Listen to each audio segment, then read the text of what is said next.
তুমি অগ্রগামী হও সেই চিরস্থায়ী জান্নাতের দিকে, যেখানে রয়েছে চিরন্তন সুখ। যা মন চাইবে তাই পাবে, যা আদেশ করবে তাই দেওয়া হবে।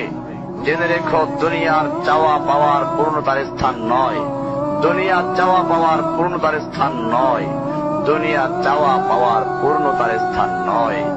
জান্নাতি হচ্ছে এমন জায়গা যা তোমার সব আকাঙ্ক্ষাকে পূর্ণ করে দেওয়া হবে।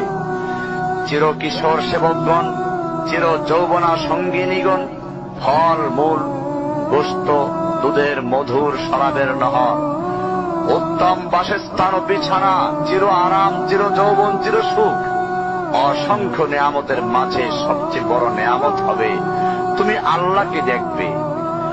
শুধু তোমাকে এটা বলাই যথেষ্ট মনে করছি, সবচেয়ে কম মর্যাদার যে জান্নাত লাভ করবে তা হবে দুনিয়ার 10টির সমান।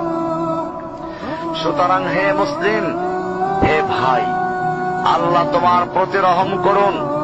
এই বার্তা তোমার কাছে পৌঁছার পর আশা করি তুমি তা তোমার পরিবর্তন এবং সংশোধনে যথেষ্ট হবে। গতানুগতিক চিঠি হিসেবে নিও না আমার এই পত্রকে, ফেলে দিও না। এটা ফেলে দেওয়ার নয়, আল্লাহর জন্য বলছি, এর দ্বারা নিজেদেরকে সংশোধনের চেষ্টা করো।